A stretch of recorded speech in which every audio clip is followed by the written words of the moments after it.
제37조 마지막 심판은 234일차를 참고해 주시기 바랍니다. 지금이든 나중이든 언젠가 예수 그리스도께서 오실 것이며 그날은 매우 가까울 수도 있다는 것입니다. 개인적인 차원에서 그리스도의 재림은 지금 우리 각자에게 절박한 문제입니다.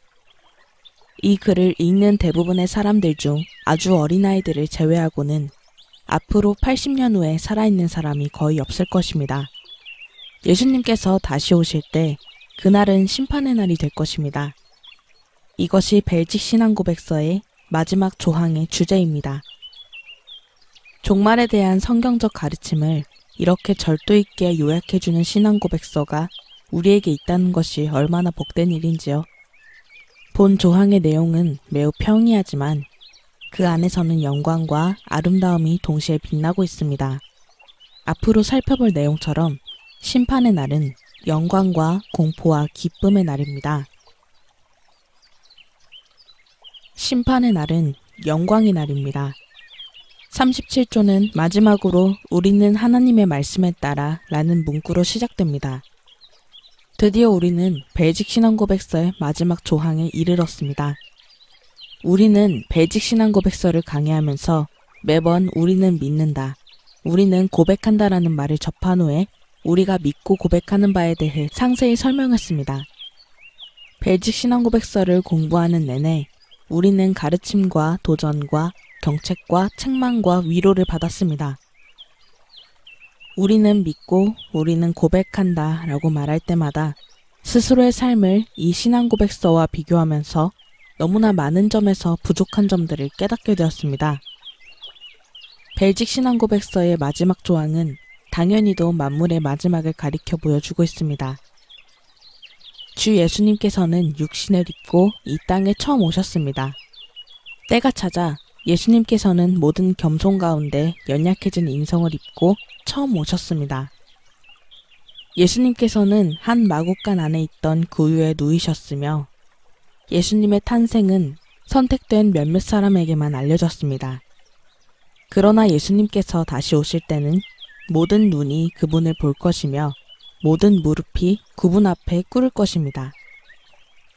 지금은 그분을 대적하고 조롱하고 부인하는 자들조차도 그때가 되면 그분 앞에 무릎을 꿇게 될 것입니다. 그분의 재림의 때에 우리 주 예수 그리스도께서 올라가셨던 모습 그대로 나타나실 것입니다. 데살로니가전서 4장 16절은 이 재림에 대해서 말하고 있습니다. 주께서 호령과 천사장의 소리와 하나님의 나팔 소리와 함께 친히 하늘로부터 내려오실 것이니 예수님께서는 고난 받으시기도 전에 십자가 저편으로 자신을 기다리고 있던 영광을 보셨습니다. 예수님께서 대제사장과 산헤드린에게 하셨던 말씀을 떠올려 보십시오. 너희는 이후에 인자가 권능의 오른쪽에 앉아있는 것과 하늘의 구름을 타고 오는 것을 볼 것이다.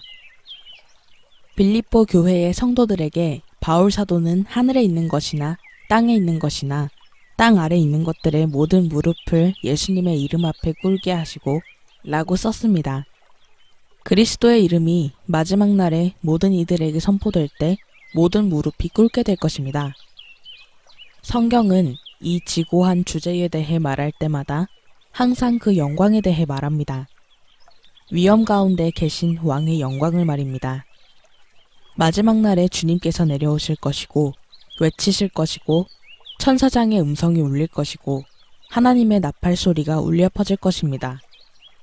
왕이신 그리스도께서는 밤에 들어온 도둑과 같이 또는 여름 하늘을 순식간에 가르는 번개같이 갑자기 오실 것입니다.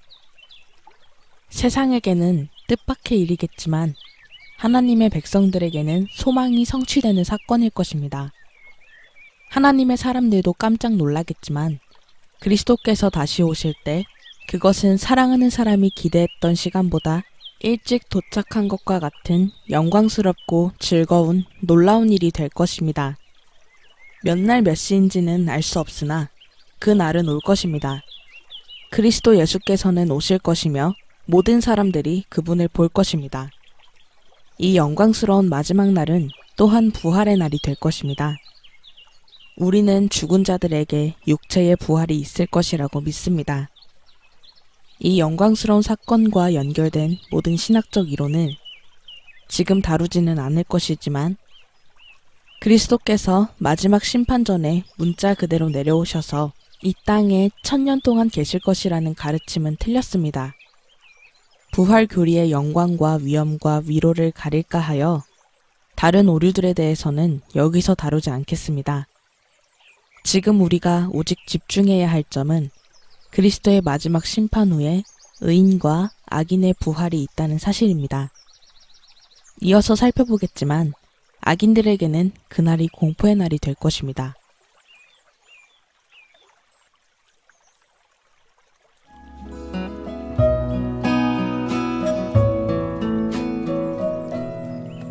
I saw